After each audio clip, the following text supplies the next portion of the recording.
أعوذ بالله من الشيطان الرجيم. بسم الله الرحمن الرحيم. الحمد لله الذي جعلنا مسلمين وهدانا إلى صراطه المستقيم.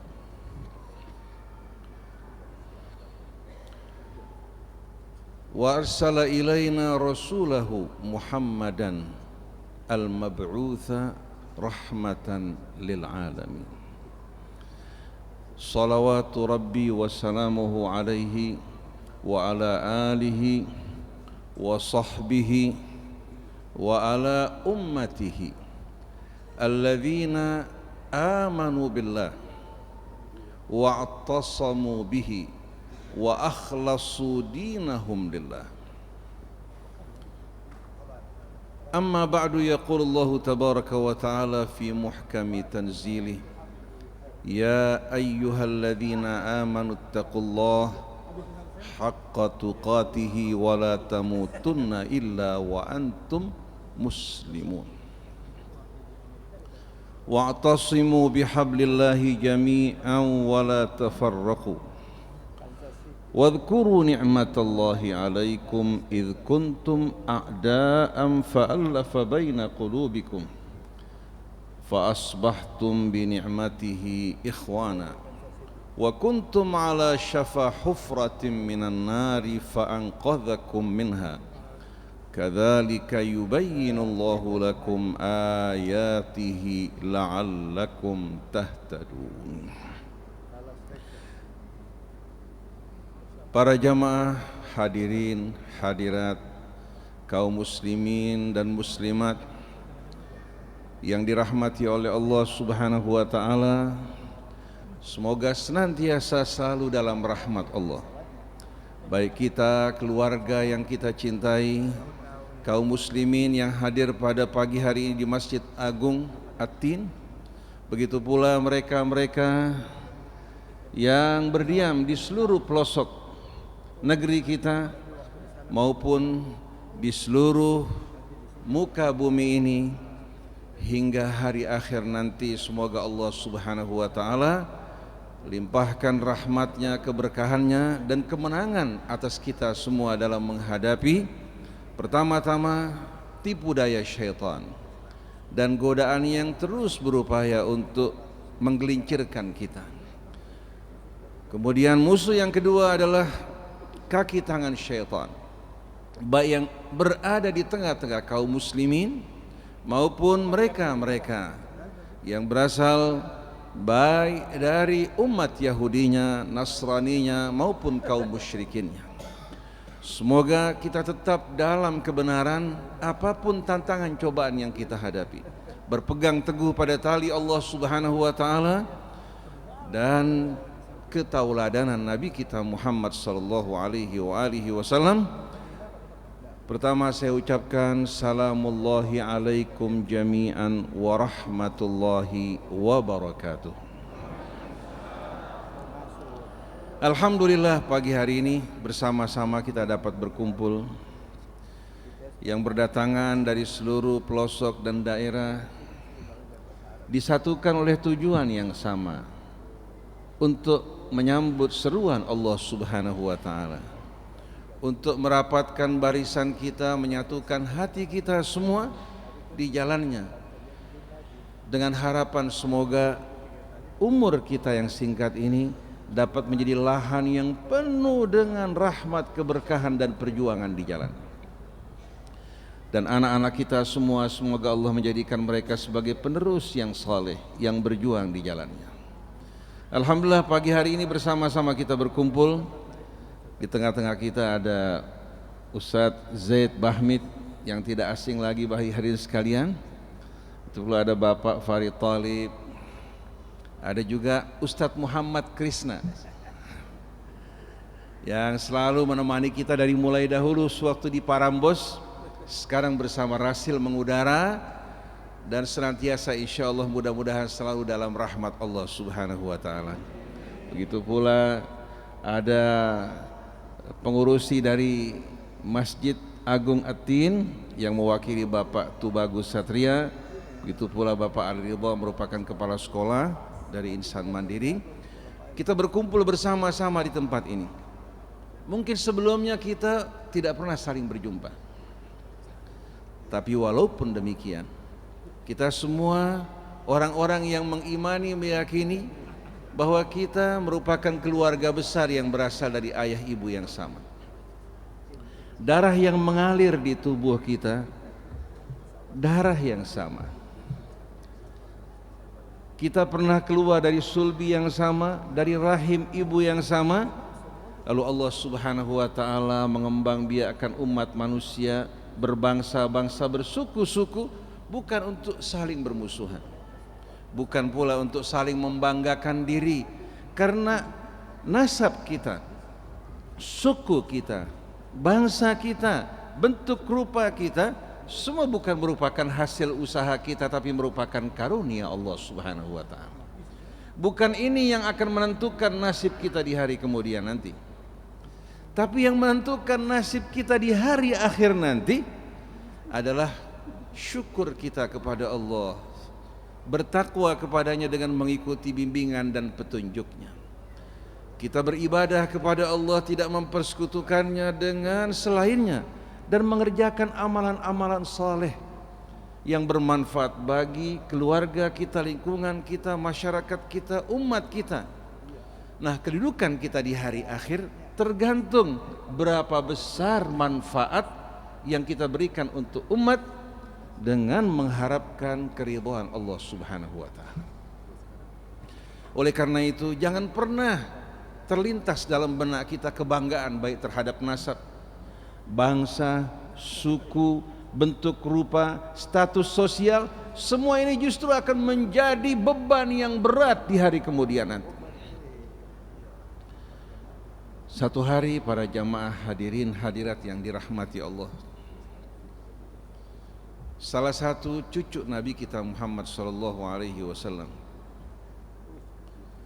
yang bernama Ali Zainul Abidin, yang bergelar As-Sajjad, yang banyak sujud di hadapan Allah Subhanahu wa ta'ala, dan dia merupakan salah satu keturunan Nabi kita yang Allah Subhanahu wa ta'ala pertahankan kehidupannya pada peristiwa Karbala. Dia hidup betul-betul menghabiskan waktunya dalam berdakwah, dalam mendekatkan diri kepada Allah, dan menjadi contoh di tengah-tengah para jamaahnya. Dan orang amat mencintai dirinya, hingga beliau datang ke satu tempat, orang berbondong-bondong untuk berupaya berjumpa bersamanya. Satu hari ketika dia melakukan ibadah haji, orang mendengar bahwa beliau datang, maka mereka mencari-cari dirinya, tapi beliau bersembunyi.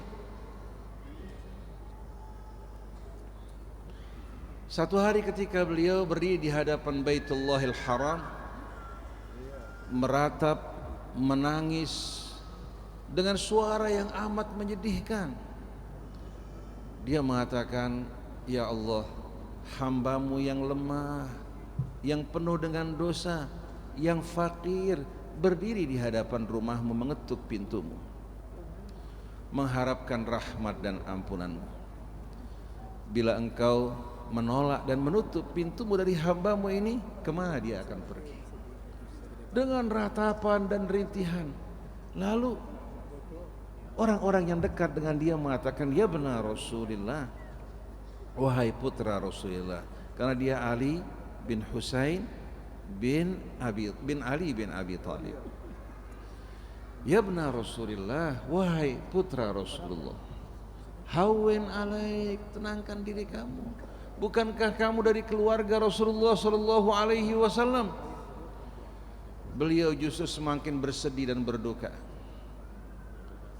Ketika orang mengatakan, "Buka diri kamu agar orang-orang dapat menjumpai kamu," dia mengatakan, "Akhsha an akhudha bi Rasulillahi ma lam u'ti mithlah."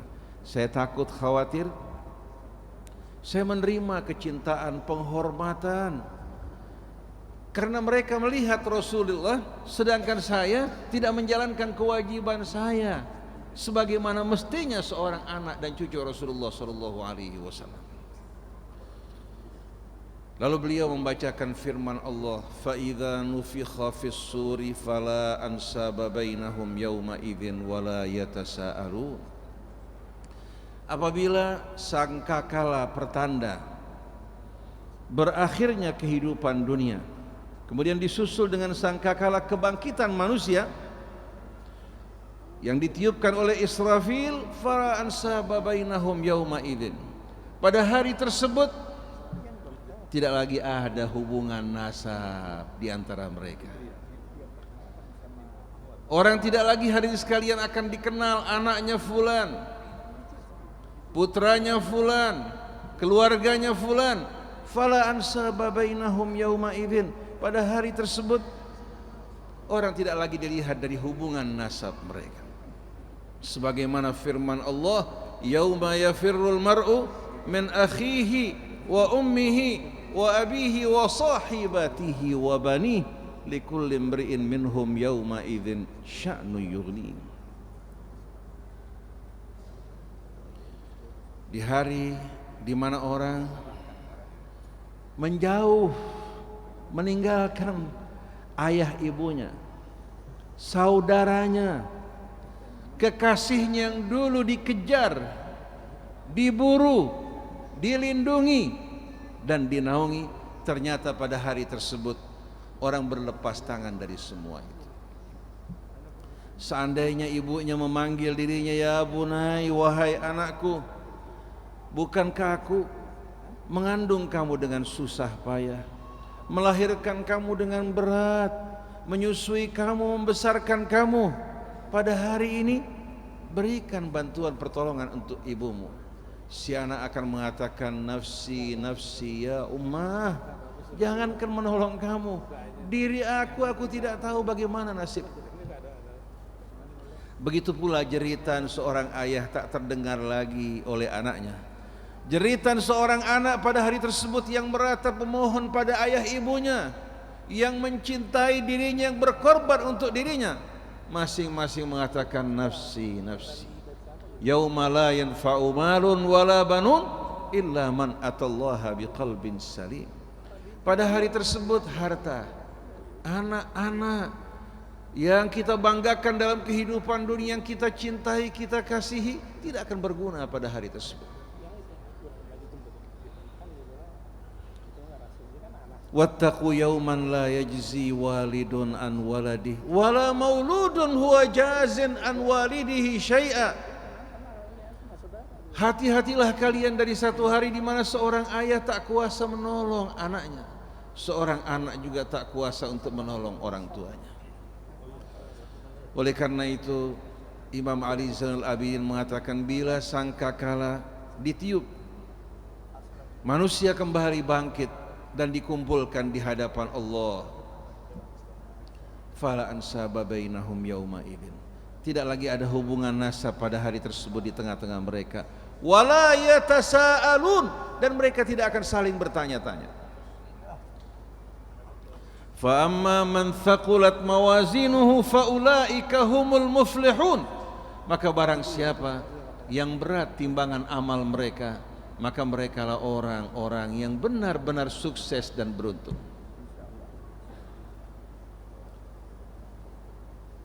Tapi sebaliknya, waman khaffat mawazinuhu fa ulaika alladzina khasiru anfusahum fi jahannam. Fa ulaika alladzina khasiru anfusahum bima kanu biayatina yadhlimun. Adapun orang-orang yang timbangan amal mereka ringan, mereka orang-orang yang mengalami kerugian yang tak hadirin sekalian terbayangkan. Apa yang menjadi ukuran berat dan ringannya amal kita? Bila amal kita ditimbang, maka akan ada timbangan yang menimbang amal kita. Apa yang akan menjadi batu timbangan yang menimbang amal kita, para jamaah hadirin hadirat sekalian? Al-Quran. Allah jadikan Al-Quran sebagai mizan, neraca, sebagai panduan hidup kita dalam kehidupan dunia begitu tiba di hari akhir nanti, Al-Quran akan menjadi timbangan yang menimbang amal kita. Apabila amal kita sesuai dengan ayat-ayat dan petunjuk Allah, maka hadirin sekalian, amal tersebut akan berarti dan memberatkan timbangan amal kita. Tapi begitu amal kita ditimbang di hadapan kitab Allah Subhanahu wa taala, kalau tidak sesuai maka dia tidak akan bergetar. Oleh karena itu Allah tutup bima kanu bi ayatina yadhlimun, yang membuat timbangan amal mereka kosong dan ringan disebabkan karena amal-amal mereka tidak sesuai dengan ayat-ayat Allah. Mereka telah menzalimi diri mereka dengan meninggalkan ayat-ayat Allah. Sambil terseduh-seduh beliau membacakan ayat ini. Oleh karena itu para jamaah hadirin hadirat yang dirahmati Allah, setiap orang akan ditanya sesuai dengan nikmat yang Allah berikan. Yang Allah berikan harta lebih banyak, pertanyaannya lebih berat. Yang Allah berikan nasab lebih mulia, maka hisabnya akan lebih berat. Tidak akan sama orang-orang yang mempunyai hubungan nasab dengan keluarga nabinya dengan orang-orang yang tidak mempunyai hubungan nasab. Hisab orang-orang yang mempunyai hubungan nasab dengan keluarga nabinya lebih berat. Hingga Allah berfirman, memberikan peringatan kepada wanita-wanita dari keluarga nabinya.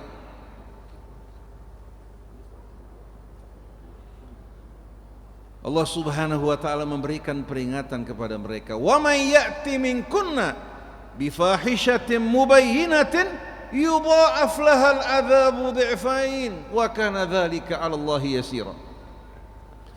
Siapa-siapa di antara kalian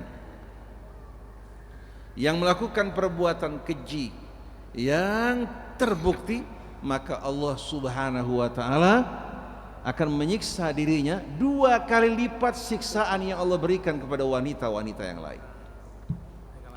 Lalu Allah katakan, wa kana dzalika 'ala Allahi yasira. Yang demikian itu bagi Allah amat mudah.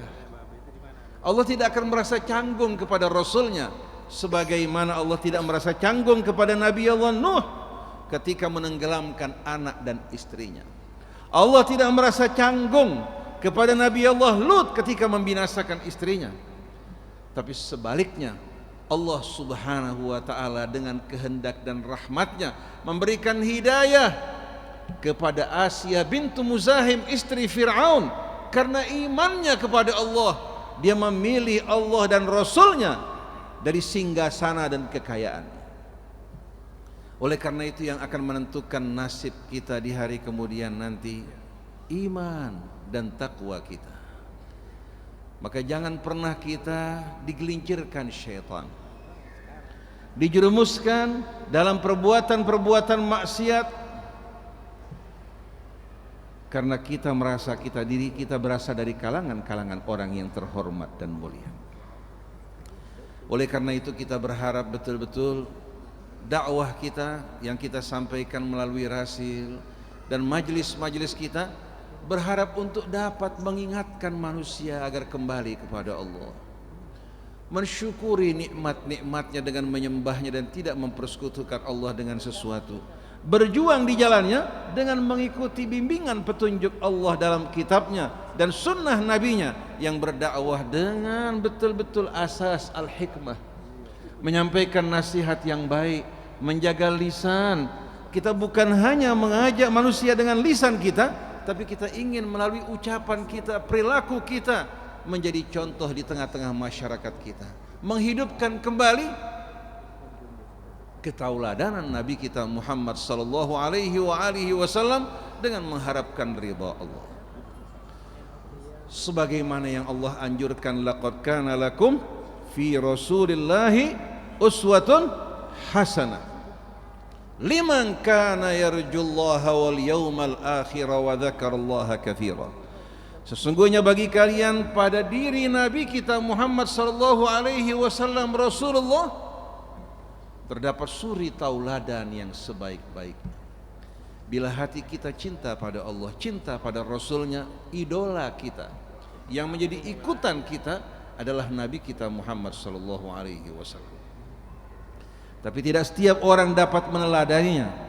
Mereka-mereka yang dapat meneladani beliau, mengikuti beliau, sebagaimana yang Allah tetapkan, liman kana yarjullaha wal yawmal akhir wa dzakarallaha katsira.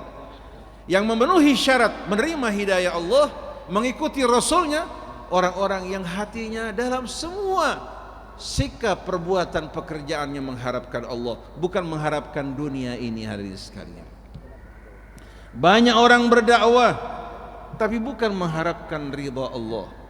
Banyak orang berdakwah tapi tidak sesuai dengan tata cara yang diajarkan oleh Allah. Dia beranggapan dirinya telah membumbung di angkasa, padahal dirinya hadirin sekalian orang yang tidak berharga di sisi Allah Subhanahu wa taala. Mengharapkan Allah dari apa yang dilakukan, wal yaumal akhir, dan semua yang dilakukan dengan harapan sebagai bekalnya di hari akhir nanti. Wa dzakarallaha katsira, dan hatinya selalu mengingat Allah, terutama membaca ayat-ayat sucinya. Para jamaah hadirin hadirat,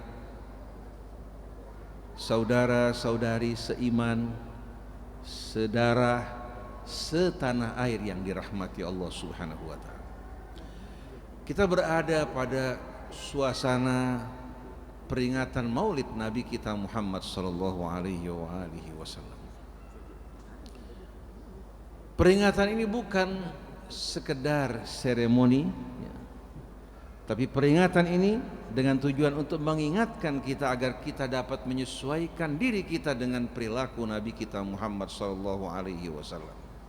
Juga sebagai bukti dan ungkapan kecintaan kita kepada beliau, yang kita ungkapkan bukan hanya dengan selawat, dengan qasidah yang sedang marak saat ini, tapi di samping selawat kepada Rasulnya, di samping qasidah yang kita baca mengungkapkan cinta kita, amal kita dalam rumah, di tengah-tengah masyarakat, loyalitas kita sebagaimana yang Rasulullah sallallahu alaihi wasallam contohkan, itu yang kita ikuti.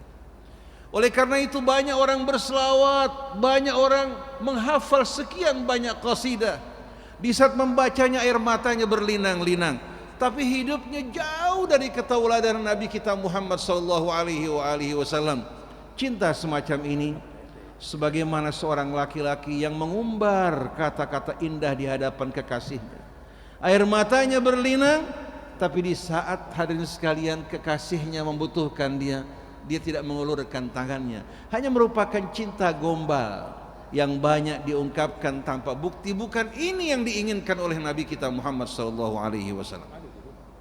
Oleh karena itu, mari bersama-sama dalam setiap peringatan Maulid kita isi dengan hal-hal yang bermanfaat.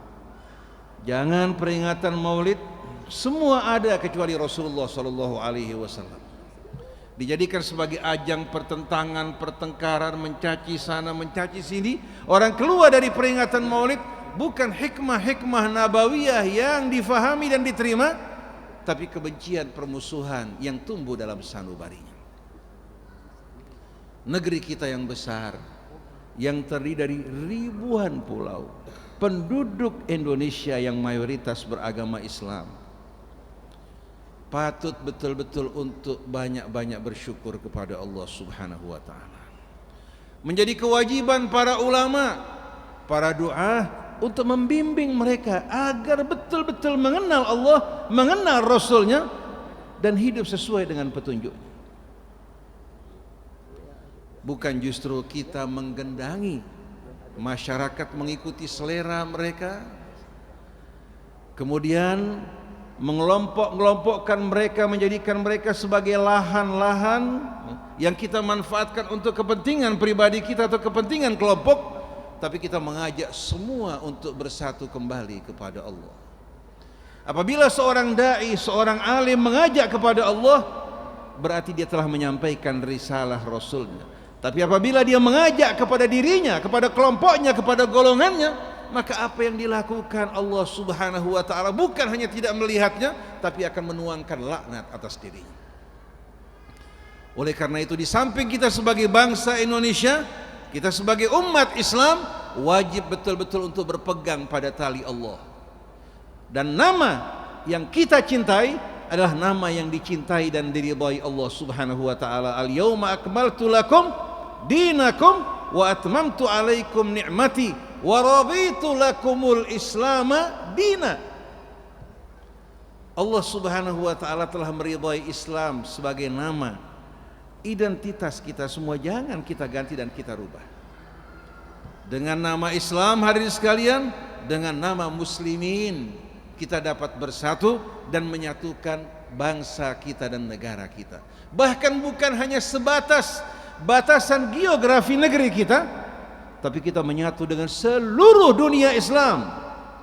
Bahkan bukan hanya sebatas makhluk yang berada di muka bumi ini, kita menyatu dengan seluruh alam raya dan isinya, bertasbih, memuji, mengagungkan dan berserah diri kepada Allah Subhanahu wa taala. Sebagaimana yang Allah terangkan, sabbahalillahi ma fis samawati wa ma fil ard wa huwal azizul hakim.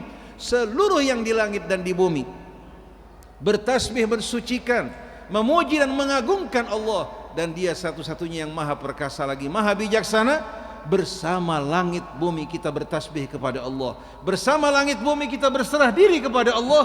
Oleh karena itu umat Islam sebenarnya umat yang mulia, umat yang terbesar. Bahkan bukan hanya terbatas pada zaman ini. Kafilah kita merupakan kelanjutan dari kafilah umat-umat sebelum kita yang dipimpin oleh para nabi mereka, yang wajib untuk kita imani. Isa, Yahya, Zakaria, hingga hari ini sekalian kepada kakek mereka Musa, Yusuf, Yakub, Ishak, Ibrahim. Begitu pula hari ini sekalian Nabi kita berasal dari keturunan Ismail, putra Ibrahim alaihi wassalatu wassalam. Oleh karena itu persamaan di antara kita amat banyak, yang menyatukan kita hari ini sekalian begitu banyak. Kenapa kita memilih hal-hal yang memecah belah kita, yang merenggangkan kita, yang mengotak-ngotak kita? Bukankah ini merupakan sikap dan pilihan orang-orang yang tidak berakal? Sebagaimana firman Allah, wa may yarghabu an millati Ibrahim illa man safiha nafsah. Tidak ada orang yang berpaling meninggalkan ajaran Ibrahim kecuali orang yang ada gangguan hari sekalian pada jiwa dan akalnya. Wa laqad istafainahu fid dunya wa innahu fil akhirati laminas salihin. Kami telah memilih dirinya dalam kehidupan dunia menjadi imam dan kakek dari para nabi, di mana ajarannya menjadi contoh tauladan untuk para nabi, termasuk untuk nabi kita Muhammad sallallahu alaihi wasallam. Wa innahu fil akhirati laminas salihin, dan di hari akhir nanti dia termasuk dari hamba-hamba Allah yang saleh. Idh qala lahu rabbuhu aslim qala aslamtu li rabbil alamin. Ketika Tuhannya berkata pada Ibrahim, aslim, artinya serahkan jiwa dan ragamu teruntuk Allah. Terima yang datang dari Allah dan ikuti petunjuknya. Ibrahim langsung mengatakan, aslamtu li rabbil alamin, aku pasrahkan jiwa dan ragaku teruntuk Allah, Tuhan semesta alam. Wa wassa biha Ibrahimu banihi wa Yaqub. Ibrahim wanti-wanti berpesan kepada anak-anaknya. Begitu pula Yakub kepada anak-anaknya. Ya bani, wahai anak-anakku, innallaha astafa lakumuddin. Sesungguhnya Allah telah memilih bagi kalian ad-din, agama, jalan hidup, dan juga nama bagi agama tersebut. Fala tamutunna illa wa antum muslimun. Jangan kalian biarkan diri kalian wafat, mati kecuali dalam keadaan muslimun. Allah tidak mengatakan wala tamutunna illa wa antum alal Islam. Jangan biarkan diri kalian mati kecuali dalam Islam, tidak, tapi muslimun. Di samping dalam Islam, bersatu di dalamnya sebagai muslimun. Apabila kita ditanya tentang identitas kita, katakan ana muslim dan muslimah, wa nahnu muslimun. Sedangkan nama-nama yang lain, in hiya illa asma'un sammaitumuha antum wa aba'ukum ma anzalallahu biha min sultan. Semua nama-nama yang kalian berikan untuk diri kalian, dan orang-orang tua kalian berikan untuk kalian tidak memiliki dasar kebenaran dari sisi Allah Subhanahu wa taala.